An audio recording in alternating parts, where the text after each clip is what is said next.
still on the floor, and I don't have the virus, but I'll have everything else. Well, I've got time for us to start, so why don't we start with a prayer? Father, we pray that your Spirit will be here with us, bless us and guide us, show us the way we need to understand your last week here on earth and how it can really impact and affect us. Be with us now and help us in our learning, for we pray in Jesus' name. Amen. We're going to be looking at the last week of Jesus' life, and then I'm going to go on and go to the ascension, so that adds another 40 days to it. This is found in Matthew 21 through 28, Mark 11 through 16, Luke 19, 28 through 24, and John 12 through 21. That's all the scriptures. Now, there are 89 total chapters in the gospel. Out of those, 5 chapters deal with his first 30 years. We dealt with that for a while. Another 54 chapters deal with his first 3.5 years of ministry. And there are 30 chapters that deal with his last week. So 1/3 of all of the Gospels chapters deal with his last week. That's how important it is. And in fact, in John, it's 1/2 of his entire book is about this 1 week. So this is where this is the emphasis of the Gospels, really. Now, we probably, out of his 33.5 years, we know about what he was doing about 30 days. We know very, very little about his life. Just enough to understand salvation. But if people who know better than me have calculated and said, okay, we got this, he was doing this on this day, and he was doing this on this day, and it's about 30 days. So out of 33.5 years, we really know only what he was doing 30 days that is written in the Bible. So this is the emphasis of the entire Bible this week we're talking about. Now, this chart we will get back to a little bit later. But I want to understand, at the time of Jesus, there were 2 different calendars calculating Passover. 99% of the people use the temple calendar, which is at the bottom. But a small group called the Essenes, which we know they did because they had, with the Dead Sea Scrolls talk about, they had a different calendar for doing Passover. And the year we're talking about it, their Passover was 3 days earlier. Now, you say that kind of weird that they'd have 2 Passovers. Well, you do know we do have 2 Christmases. Most of the Christians celebrate Christmas on December 25th, but Orthodox Church celebrates it on January 6th, the birth of Jesus. Huh? Which is actually Epiphany, isn't it? Epiphany, but they say that's when he was born. And that goes back to when they changed calendars and all. So it's not that unusual. Even today we do the same thing. We'll get back to that in more detail, but that is important because there's a whole bunch of confusion. Was Jesus' Last Supper a Passover meal or not? The Bible seems to indicate that, but it also seems to indicate that he died the next day as they were sacrificing the Passover lambs, which is true. Well, maybe both. So we'll deal with that a little later. But we're going to start off with Palm Sunday, we call it. This is found in Matthew, Mark, Luke, and John. All 3 of the Gospels have this in it. Now in Exodus chapter 12, verses 3 through 6, it says, on the 10th day of every month, of this month, the month of Passover, every man shall take for himself a lamb, according to the house of his father, a lamb for a household. Now ye shall keep it until the 14th day of the same month. Then the whole assembly of the congregation of Israel kill it at twilight. Now remember, twilight is when the next day begins. At sundown today, it will become Friday as far as Jews are concerned. They don't go from midnight to midnight. They go from sundown to sundown. So at sundown tonight, this night will be part of Friday. So they're going to kill it on the 14th and celebrate the night of the 15th, which is Passover Day. So the day that Jesus is riding in on the donkey is the same day all of these families all over Jerusalem is selecting a lamb. Now you're going to keep that in your house for 4 days and watch it. Kind of tend to be a pet, wouldn't it? After 4 days, and then you're going to kill it. So, and eat it. So, but they're to set it aside on the 10th day, and that is the day of Palm Sunday. Now Jesus has been over here in this area here. What has happened is he has come down, turn on my pointer. He has come down from Galilee, which is up here off the thing, gone crossed over the Jordan. They don't usually go through Samaria. And he's going to come up through this area into Jerusalem. He'll go through Jericho. That's where he heals the blind man and the paralytic and several different other things like that. We're not going to discuss those because they aren't part of this week. But on Palm Sunday, he's getting ready to enter Jerusalem. Now, the modern road today follows this path. If you go to Israel today, you'll be on a modern 4-lane road all the way up through this way. But the old road takes the ancient road through Wadi Kelp, this way. Now, when I first started going to Israel in 1980, that's the way you drove. The road was very narrow. It was maybe 1.5 lanes wide. If 2 buses met on the road, one had to back up. Now, realizing that it's a steep cliff on one side and a drop off about 1,000 feet on the other side, and I have been in the back of the bus looking over down, as he's backing around back there, trying to back up to a wide place so they could pass. This is New Testament Jericho, and we're going to be walking up through this area right through here and on up into Wadi Kelp. This is the road they would have been taking. So if you were a pilgrim coming to Israel in Jesus' day, you would be walking on this along Wadi Kelp. See how it drops off on the side. Now the road is up a little bit higher on the hill, but this is a walkway. This is how they would have approached Jerusalem as they came up. They would come up out of the wilderness to a place called Bethany. He's going to be spending his nights in Bethany. He has some friends there. He's going to go back and forth across the hill. Now, all of Jerusalem at that time is sitting right here. That's it. So all of Jerusalem in Jesus' day. Now, it's expanded hugely, but this is the Mount of Olives, the Kedron Valley right here. The temple would be sitting right here on this area of the area. He's going to come over the Mount of Olives and stop at a place called Bethany. Talk about that in a minute. And then he's going to enter through the eastern gate of the temple into the temple as he comes in this day. Now when they drew near Jerusalem, and now when I have Matthew 21, 1 through 5 in green and the rest in white, the ones in white are the other places it's mentioned, but I'm reading from just one of them, and that's the one in Matthew. Now when they drew near Jerusalem and came to Bethphage at the Mount of Olives, then Jesus sent 2 disciples, saying to them, "Go into the village opposite you, and immediately you'll find a donkey tied and a colt with her. Loose them and bring them to me. And if anyone says anything to you, you shall say, the Lord has need of them, and immediately he will send them." All this was done that it might be fulfilled what was spoken by the prophet, saying, "Tell the daughter of Zion, behold, your king is coming to you lowly and sitting on a donkey, a colt of the foal of a donkey." Now let me ask you this.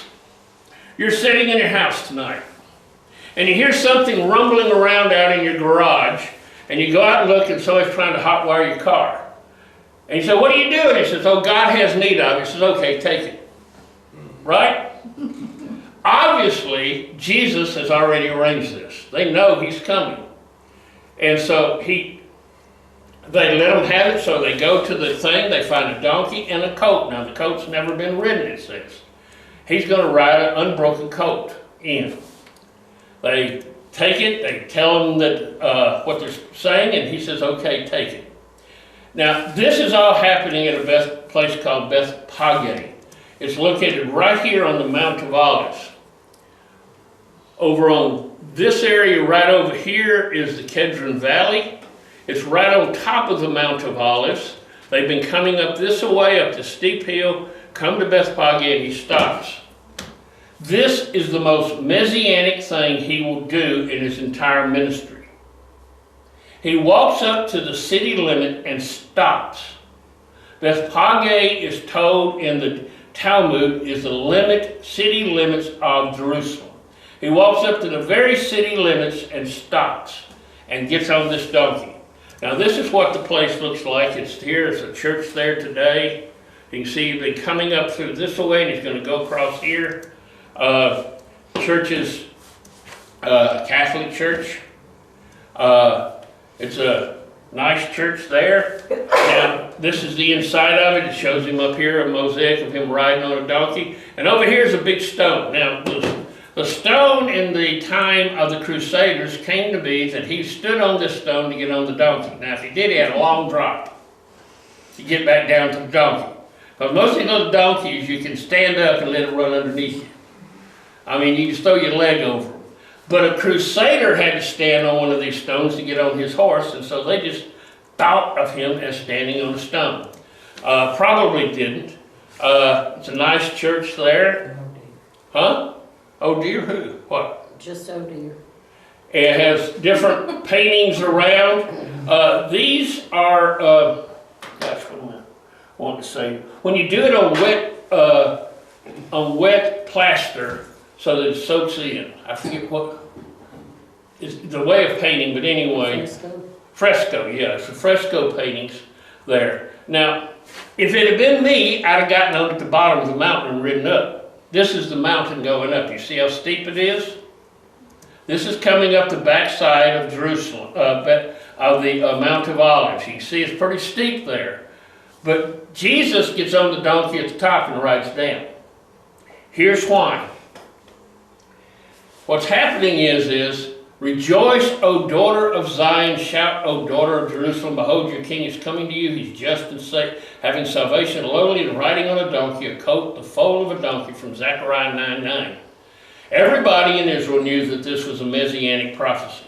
Everybody knew that the Messiah was going to ride into Jerusalem on a donkey. If he'd have ridden all the way from Jericho, they wouldn't have thought anything of it. But he walks right up to the city limit sign, stops, gets on the donkey, and rides into the city. And everybody understands what's going on. Now, this is a contour map of Jerusalem. The temple will be sitting right here. This is where the city was at the time of Jesus. Mount of Olives over here, Kedron Valley here, Hinnom Valley over here. So this is, he's coming right over here and coming down and into the temple. This is what it would look like there. So he's coming over from the wilderness, over the Mount of Olives, down and into the temple right here. Like this is the route he would be taking. He'd be going right behind these churches here. There's a road right here. You go down and up. Yes, it does snow in Jerusalem. It snows almost every year. And it sticks. And so therefore it snows in hell. You know, you say when it snows in hell, well, Gehenna is the Hinnom Valley. You know, when he says Gehenna and says that's like hell, well, that's the Hinnom Valley right outside of, right in Jerusalem. And yes, it does snow in hell. The problem they have is the Mount of Olives has tombs all over it. You touch one of these and you're unclean for a week. Can't celebrate Passover. You came all this way. So they have to follow certain routes. They go out and whitewash all of these tombs on the Mount of Olives in order for people to see them and to understand them. Huh? That's just a lot. I mean, that is a lot. And then, well, they're adding all the time. The story is that when the Messiah comes, the Mount of Olives is going to split and he's going to stand right here in the Kedron Valley. And these are going to be the first people to rise. Is it just all Jews that are buried there? Or? I don't know. I mean, I suppose if you have the money, anybody can be buried there. I just didn't know if it was private. It's not really private, but people are still being buried there today. Now, these are some of the tombs there, some of the more modern tombs. Notice they have rocks on them. That's not them attacking the tombs. Jews put rocks on tombs rather than flowers. Rocks last longer, right? So that rock will be there forever. They put rocks on them, and there's a light in each one of those, an Israelite. Actually, these are the tombstones. The burial is underneath this. it's not like they're buried inside that little box there. They're buried underneath this, like the tombstones we have, but they make little boxes out of them. So what they do is they have a route through here that they're going to follow down through here. It's been followed by pilgrims for centuries. It's been all of this is tombs. All of these are tombs over here. And there's a road that goes down through here. This is what the road looks like. It's very steep going down it as he rides down, and it's kind of hard to walk sometimes. This guy had been there for at least 30 years. Every time I went there with his donkey having pictures. Deborah's the one on the left, in case you need to know. He wasn't there the last time. Well, no, he wasn't there last time. I think he probably died. He got rather old. But this is the route down that Jesus would have been taking. Now, steps may not have been there, but this road was probably the same road that Jesus would have used. They'd had an earthquake one day before we were over there, and some of the rocks had fallen. Then they brought him to Jesus, the donkey, and he threw their own clothes on the coat, not the donkey. Female came with them, but they sat on the coat. And they set Jesus on him. And as he went, many spread their clothes on the road. And as he was now drawing near the descent of the Mount of Olives, the whole multitude of disciples began to rejoice and praise God with a loud voice for all the mighty works they had seen, saying, "Blessed is the King who comes in the name of the Lord. Peace on heaven and glory in the highest." And some of the Pharisees called to him from the crowd, "Teacher, rebuke your disciples." But he answered and said to them, "I tell you that if these should keep silent, the stones would immediately cry out." You need to understand the situation here. This is Passover. What does Passover celebrate? Anybody?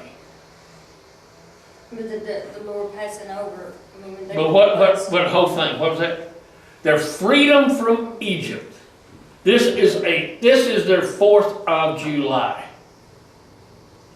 But they're an occupied nation with a Roman occupying army. Let's say, for instance, Germany had conquered America. And on the 4th of July, we go out and start shouting and praising God that he has sent us a deliverer. You think the Germans would take notice of that? You think the Romans are taking notice of this? But not only that, they are waving palm branches.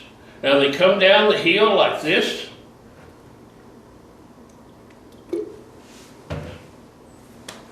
And they're waving palm branches. That is important. They're spreading their clothes underneath him. Clothes underneath you say you have authority over me. You only have so many clothes. I mean, you don't have a whole closet of clothes. And waving the palm branches, remember, these are 2 Jewish coins from the revolts. Both of them have palms on them. The palm is a symbol of Jewish freedom. It's like, again, if we were occupied by the Germans, and on 4th of July, I'll go down the street waving an American flag and shouting, "Blessed be America! We're gonna rise up!" The Romans don't like this at all. That's why the Pharisees tell them, "Shut up! They'll hear you. They'll come out and they'll kill us," because they do it all the time. Now as he drew near, he saw the city and wept over it, saying, "If I had known even especially on this your day, the things that make for your peace, but now they've hidden from your eyes. These days will come upon you when your enemies will build an embankment around you, surround you, and close you in on every side, and level you and your children within you to the ground. And they will not leave in you one stone upon another, because you did not know the time of your visitation." As he comes down the hill, he sees Jerusalem and he weeps over it, because he knows it's going to be destroyed. Dominus Flevit, this word right down here, means the Lord wept. Right up here, he started up here, and right here is a church to commemorate that, Dominus Flevit. It's right here as you're coming down the hill. It's right here. You see this part of that time that the earthquake had happened. And this is the church here. Now you notice something on each one of these corners. This is another one of those churches that Barlucci built. He was an architect who came and built 5 or 6 different churches. And each one is supposed to have something to tie it in And those things on the corner are called tear flasks. What happens is, with a tear flask, your husband's going off to war. You get you a tear flask, and whenever you're crying for him, you collect all your tears, and you maybe get another, and you collect all your tears, so that by collecting all your tears, you put them on the thing and say, see how much I cried for you, and how much I was upset. So that's why they put the tear flask there. Now, it says God's tear flask, when he cries for his people, are like wine skins. Or think of a barrel, a keg of wine. It's so much he cries over his people. This again is the church here. This is more modern church. There is an older church underneath it. This is the view through that window. It's a really beautiful view, and they're having communion. You see right down with the rock, that's be where the temple had stood. Underneath the altar is a chicken with its wings spread, and its chicks underneath it. In one of the verses it said, in one of the versions it says, "I wish if you had come, I would have gathered you under my wings as a chicken gathers, hen gathers her chickens to protect them." This is part of the old mosaic from a church that was built by Constantine's mother in the 300s. He rides into Jerusalem, and as he rides into Jerusalem, all the people are shouting, "Glory to God, here comes the Messiah, the son of David, the son of the living God." Well, not the son of the living God, son of David. And he comes into Jerusalem. Now, we've looked at Jerusalem before at some of the places that had a tie-in. We're going to look at a few places right now that are going to tie in with his last week. This is a model of Jerusalem that we're going to be looking at. You can see how big it is compared to those people over there. The wall is about knee-high. And if you were 6 inches tall, you could walk through this and live in it. This area was a northern neighborhood. It was not walled in at the time of Jesus. This wall out here was not there at the time of Jesus. It was built about 10, 15 years later. This is going to be the area right here where we have the crucifixion, most likely. It's a rich neighborhood with a lot of rich houses scattered out. That's the suburb there. And right outside the city gate is a rock quarry. There's a big hill here that had very bad rock. It cracked and broken, so they can't use it for building, and so they just left it there. And there were several tombs built in the side of this quarry, one of which Jesus will be buried in.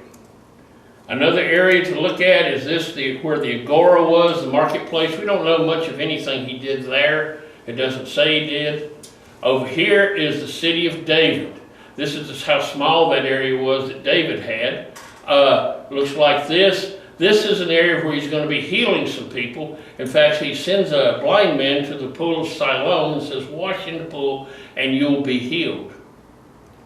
Over here is the area of the lower city. This is where the poor people live. But they've also, because there's so many pilgrims coming to Jerusalem for the Passover meal, they'll all have 2-story homes. The first story they live in, the second story you can rent out for Passover meals. And Jesus is not going to be in this area much as far as we know. But he is going to be in this upper city up here. He's going to be here for the Last Supper. This is where his trials are going to be held, most of them, and he'll be there. And of course, here's the temple. He will be teaching in this area, and he will be confronting the Pharisees. He spends almost all of his time, it seems, while he's in Jerusalem, in the temple. It probably looked like this if you're standing on the Mount of Olives, looking into the area, and this is what it looks like today with the Dome of the Rock. Now, as a temple area, we've talked about it some. You see this wall right here is a retaining wall. The ground level is up here. This retaining wall is to make a round hill square. So they put a retaining wall and filled in. These are stones from Herod the Great's time. You can tell because you see this boss on them, how they're kind of cut in with a boss. Those are stones. That's the way they did all their stones at that time. So those Herodian stones, they enter through the southern end As I said, they went in one set of doors and out the other. They kind of go up through a tunnel. Up at the ground level inside is actually up here. So you go up a tunnel and go in, and underneath and over. It would look like this. This is the royal stoa. Here, right here are the steps that you go up, and these were mikvah baths. Mikvah baths, remember, are for you to take a ritual cleaning. If you have been soiled in some way ritually, then you go and take a bath. Today, this area looks like this. The steps, some of them are still there. These were the ritual baths right here. You see the steps as you go up, still there today. I pointed out earlier, the steps are long, short, high, and etc. You have to look at every single step as you go up, as you approach God. And beside them are the mikvah baths. This is one of those. The steps are over here. You see this little ridge here? You go down one side, dip in the water, and come out the other side. Mikvah baths, you have to have water that has not been carried. It has to naturally flow to that area. And it's basically not to take a bath to get the dirt off, it's to get the sin off. And you dip in. Here's another one that has been refurbished to have the plaster as it would have been. You go down a set of steps, dip in, and then go back out. And so those would all have been in this area right in here, and the steps going up through these gates here into the temple area itself. Above, you come out about here and here, going underneath this area. You go through tunnels like, what just happened? You go through tunnels, they look like this in the time of Jesus. You're still there, you just can't go through them. The doors on this side have been blocked off, the doors on the other side are locked. And you come out through these little walk-up areas here, a little staircase here. You can see how they come out and up to the temple. That still exists right there today. Again, the door right here is locked. You can't get through it. I've never been able to. Behind you would be the royal stoa. This is where the marketplace is. Now, the marketplace we've discussed before.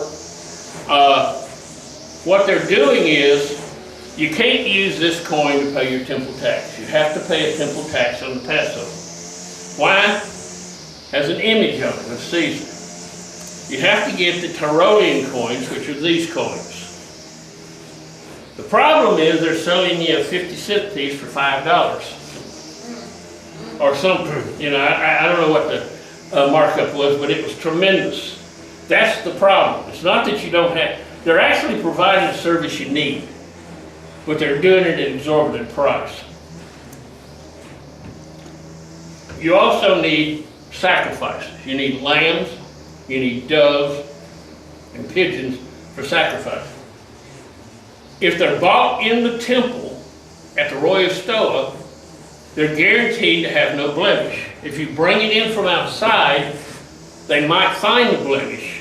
Most of the time did, because the priest has to inspect it. He doesn't inspect anything bought in the temple that has a special mark on it to show that it's okay. But they're charging you 5 times again for these sheep and goats. The high priest and the Sadducees are getting money off of this. They are making money, so he comes in and he cleanses the temple.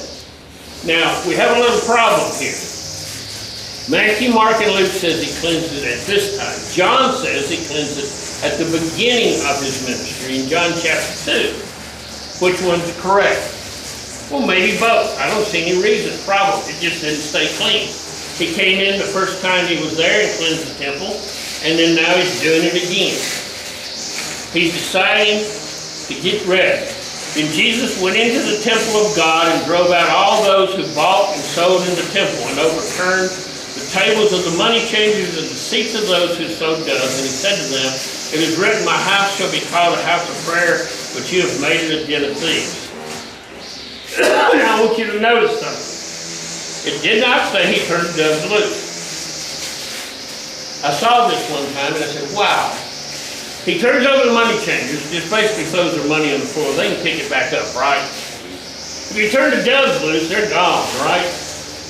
He just tells them to turn their seats over and tell them to get it all out of here. So he doesn't actually cost anybody anything. He just disrupts the whole market. Is what he does. And so he comes in and he starts to disrupt this market. Now, that is not going to sit well with the people who are making money off of this market. Then he heads to Bethany for the night. Now the next day when he had come out of Bethany, he was hungry, and seeing from afar a fig tree having leaves, he went to see it. Perhaps he would find something on it. When he came to it, he found nothing but leaves, for it was not the season for figs. In response, Jesus said to it, "Let no one eat fruit from you ever again." Now, I didn't like that. I mean, what does it say? It was not the season of figs. So, why is he cursing a fig tree when it isn't even supposed to have figs on it anyway? And finally, somebody explained it to me. What it is it didn't have page on it. Bethpage is where he got on the donkey. It's right in the middle of that. Page are unripe fruit of figs. But remember, you're not eating fruit. This is not a fruit. It's a flower. And as what he was looking for was the page, the unfertilized flowers. To become a fig, this has to have a little wasp move into it through the end. There's a little opening in the end, and it has to go in there and fertilize the flower, and then it becomes a fig. And in fact, you are eating little wasps when you eat a fig. They're in there. Cut it open and look for them if you want to. So if you like figs, I probably may have just ruined it for you. But these are ripened flowers here, and right here on the end is a little hole that wasp goes into and fertilizes it. He didn't find the page that should have been there when it had the leaves. Didn't find figs, but he didn't find page either. So it said we are fruitful and fertile, but when he looked, it didn't have the fruit that he needed on there. So he cursed it. Kind of like the city of Jerusalem. Now, he's spending his time in Bethany at nights, going back and forth, staying with some friends called Mary and Martha and Lazarus in their home. This is the Lazarus he raised from the dead. This is the Mary and Martha that they're arguing over working, and what was it? Martha was working, Mary wasn't, or was it the other way around? No, Martha was working. Martha was working, Mary wasn't. Mary was listening. Mary was probably one of his most faithful disciples. I'm going to say that because I think she was the only one really listening to him out of all of them. Even the men didn't listen to him in this stage. He keeps telling them over and over again, "I'm going to go down to Jerusalem, I'm going to die." And they just ignore it. This is a church, again, another Barlucci church, built on the site in Bethany of where they had their house. Now, when we first started going to Jerusalem, you drove right by this church. We could go inside it. We did every time. It was just one of the main stops. Problem is now they've built that wall around some of the areas, and it takes you 4 hours to get from Jerusalem to here, even though it is as far away as from here to Highway 82. Oh, wow. From the Temple Mount. But because you have to go all the way over to a gate and wait to get to that gate, and then go back over here, so they don't go there anymore. But this church, he built it with some special stones that absorb water, and then it runs down the side, showing that when Jesus wept over Lazarus' tomb. So that's what this church now.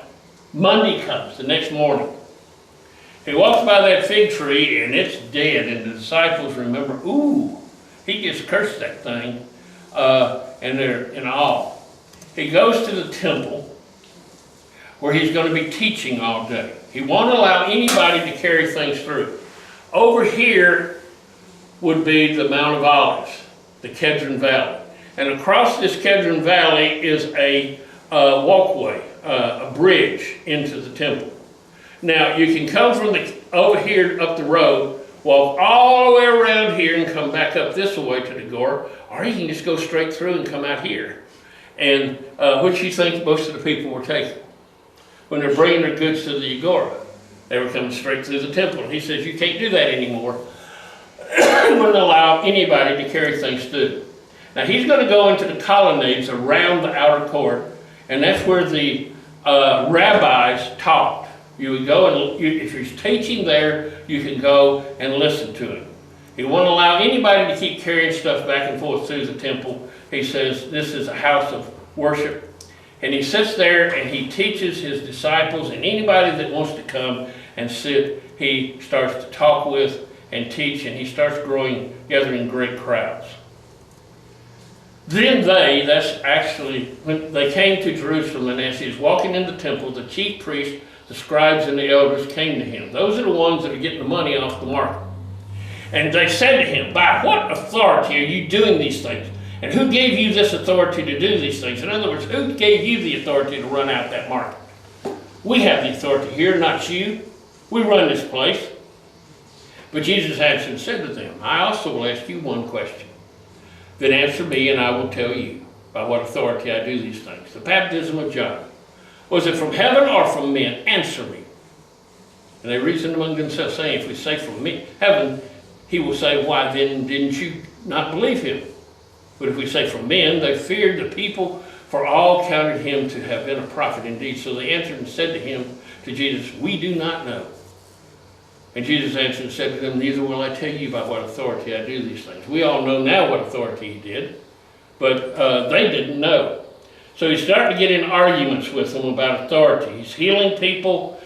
He's casting out the people in the market. He's not allowing people to go through. He's running the place like he's the authority there. But they've been the authority there, and so he's starting to have conflicts. Now, Jesus is going to sit and teach all sorts of parables at this time. First, the parable of the two sons. Man has two sons. He tells one to go out into the vineyard and work, and he says, no, I won't, but later on decides he will and goes. The second son says, yes, I will, but he doesn't go. Which one did the will of the Father? And of course, the first one, the one that actually went, even though he said no at first. Then we have the parable of the vineyard owner. A man owns a vineyard. He plants it, he builds a wall around it, he builds towers in it, and then he rents it out to some people. Now, what usually happened at that time then, you would go and collect a certain proportion of the harvest that comes in.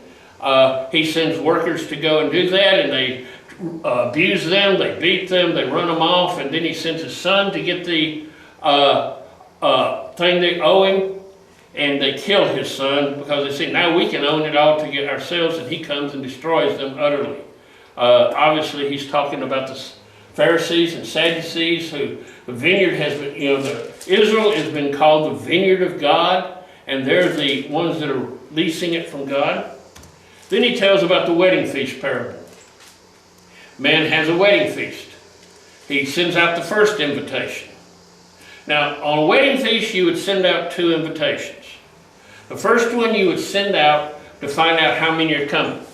You don't want to cook a cow if all you need is a lamb, because meat is terribly expensive. You don't want to have too much. So he sends out and says, my son's getting married. Will you come to the wedding? Yeah, we'll all come.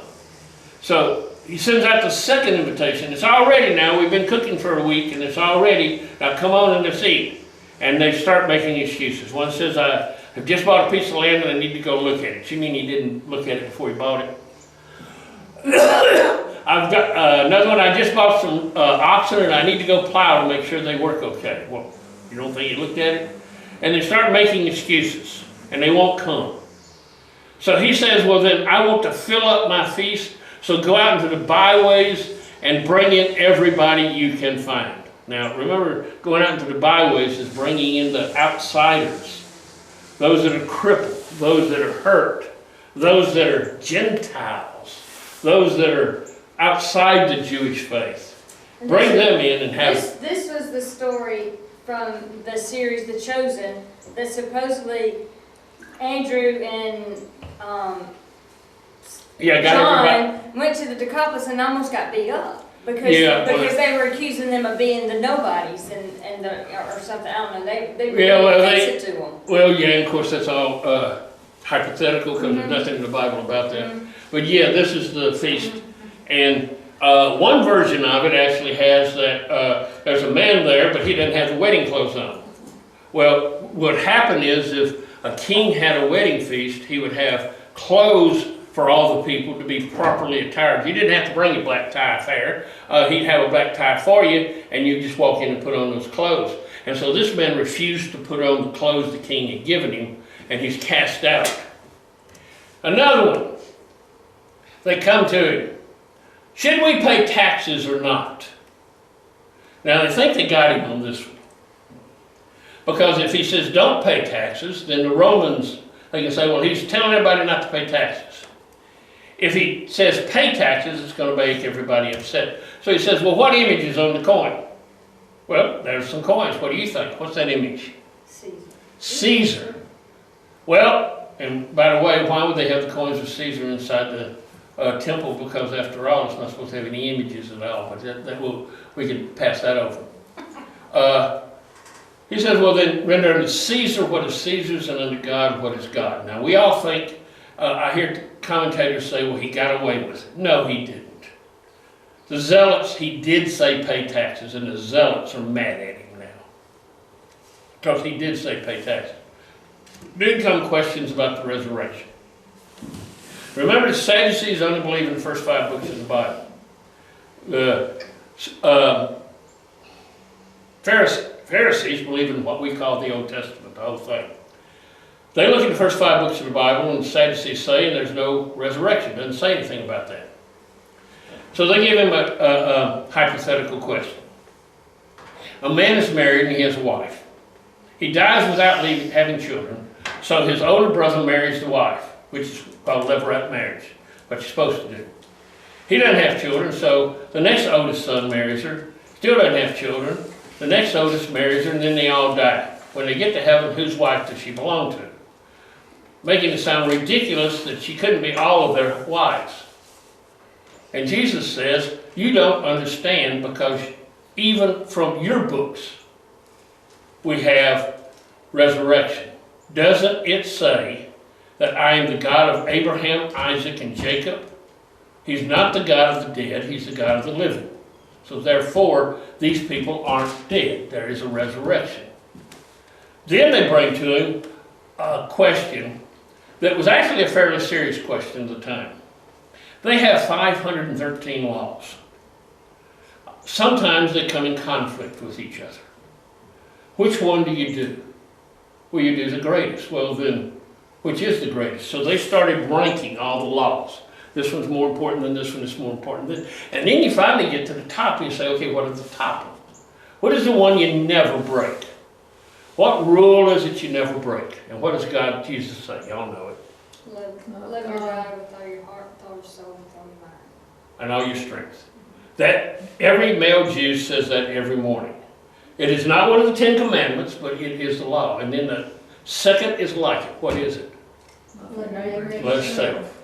These two, if you have done, you've done all the law, he says. Well, that's not good enough for the lawyer. Because it says, love your neighbor as yourself. Who is my neighbor? Because the Jews had defined neighbor as fellow Jews. And so Jesus tells a parable, Good Samaritan. A man is walking up the hill. He's a Samaritan. A man is walking up the hill. He's walking down to Jerusalem along the road. He's attacked and almost beaten to death, left naked on the side of the road. Now the reason he says naked is because you can't tell who he is. You see, the clothes would have told you if he was a Samaritan or Jew or whoever he was. They don't know if he's a Jew, Samaritan, or whatever, because he has no clothes on. Well, a priest comes by. He looks at him and walks by on the other side. A Levite comes by, the workers, the religious workers in the temple, and he walks by. Now people say, well, that's because they couldn't be dirtied. Well, now the Levite, it says that you are unclean for 7 days, but he's walking down to Jericho, which means he's going away from having his duties. Remember, they only had duties for 1 week, or 2 weeks, excuse me. And then they were off duty. So he's off duty. He could wait for several months before he goes back up there. He could have helped. But he didn't touch the body because he might be dead. They don't know for sure. And then a Samaritan comes by. Now, actually, they had a story similar to this that they told in Jesus' day, but it wasn't a Samaritan. It was a common Jewish person comes by and helps. But he put a Samaritan in there. Now, when he said Samaritan, they probably, they kind of hiss at him because they hated Samaritans. Samaritans, they hated so bad, if you were doing business with a Samaritan and he tried to hand you coins, he wouldn't take it. You'd take a cup of water and make him drop it in the water, and you'd slosh it around to wash it off before you touched it. Okay? Dirty money. Dirt. So, a Samaritan helps him. He gives him, puts him on his donkey. He pays for his help. He doesn't know if he's a Jew or Samaritan. It doesn't matter. And he says, well, who was his neighbor? And the lawyer cannot say Samaritan. He says, the one who helped him. And that's true. Who is my neighbor? Everybody.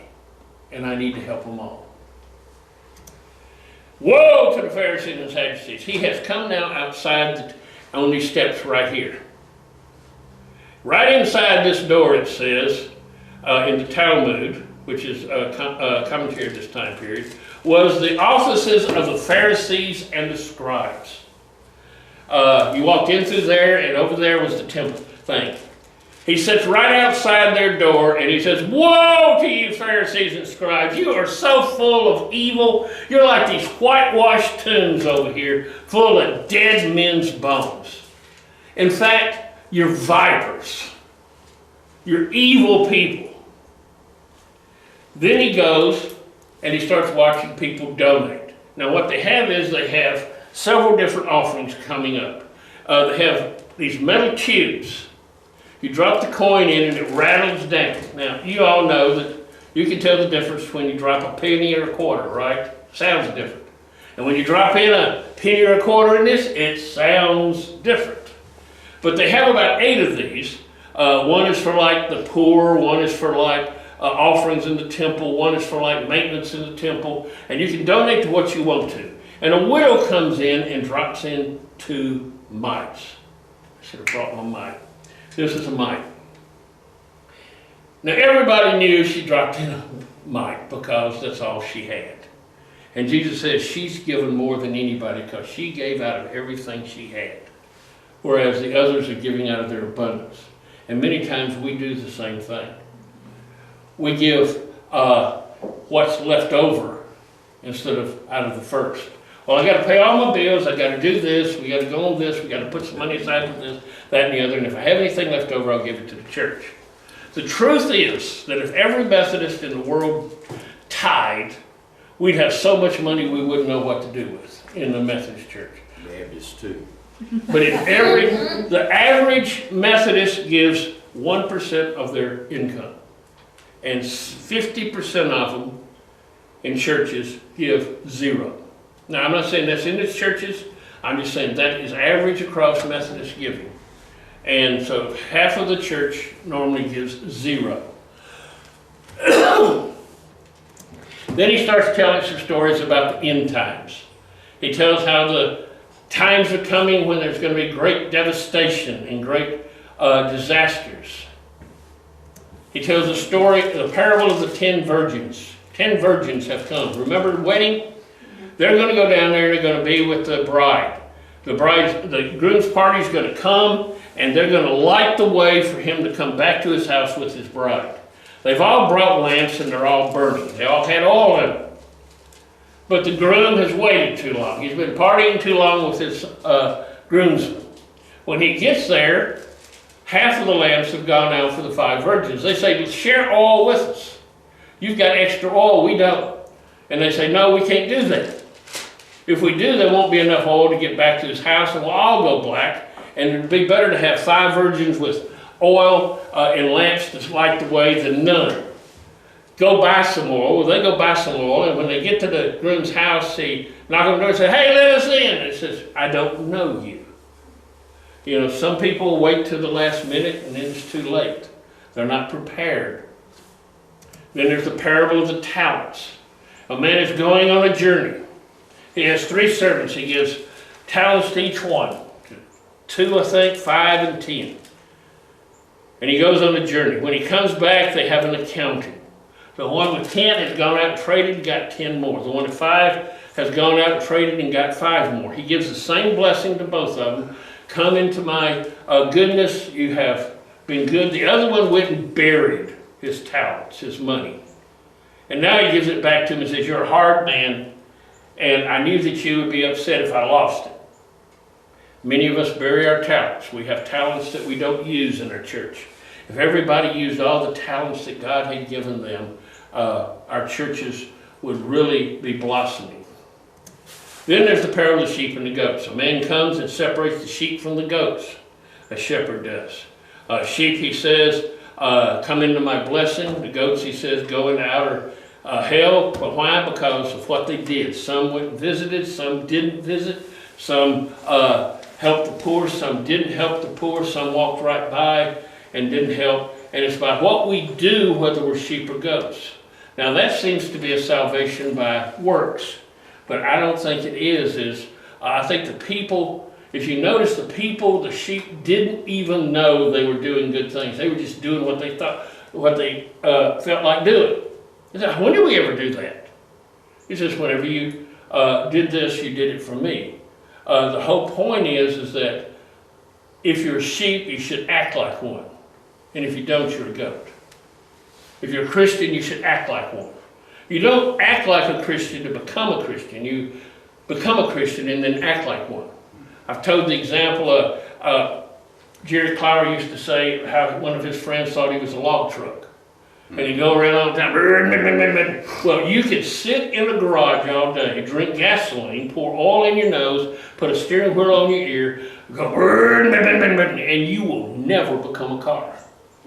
I don't care how much you act like one, you will never become a car. But if someday God leans over and zaps you and says you're a Cadillac and you now become a Cadillac, you will do all those things because you are a Cadillac. And that's the same way with Christians. You don't do things to become a Christian, but once you become a Christian, you will want to do things. And if you don't want to do things for God, maybe it didn't work on you and you need to try again. Then for all of these teachings, he's almost stoned. They pick up stones. It's a construction site. Remember, they're still building the temple 10 years after he dies. So it's a construction site, and they pick up stones, try to stone him, but they can't do it because it's not his time. And so he walks away from them.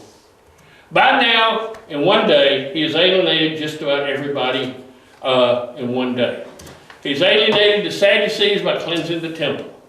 He's alienated the Pharisees by teaching against them. He's alienated the Zealots by saying pay taxes. He alienated the common people because he keeps saying things like, well, we're going to bring in other people because y'all are not listening to me and you're not living the life it is. And he's alienated the Romans by walking in and claiming to be the Messiah. So everybody is mad at him right now. Everybody is totally upset and they start to plot against him, the Sadducees in particular at the temple. We got to get rid of this guy. And they make a statement, one man has to die so that all can live. Because what happens is they realize the Romans on regular basis have come out and destroyed thousands of people on the Passover feast because they thought a riot was about to start. And we've got a riot about to start with this guy. He heads back to Bethany for the night. There he's going to go to Simon the leper's house. He has a feast there, and he's anointed by Mary with oil.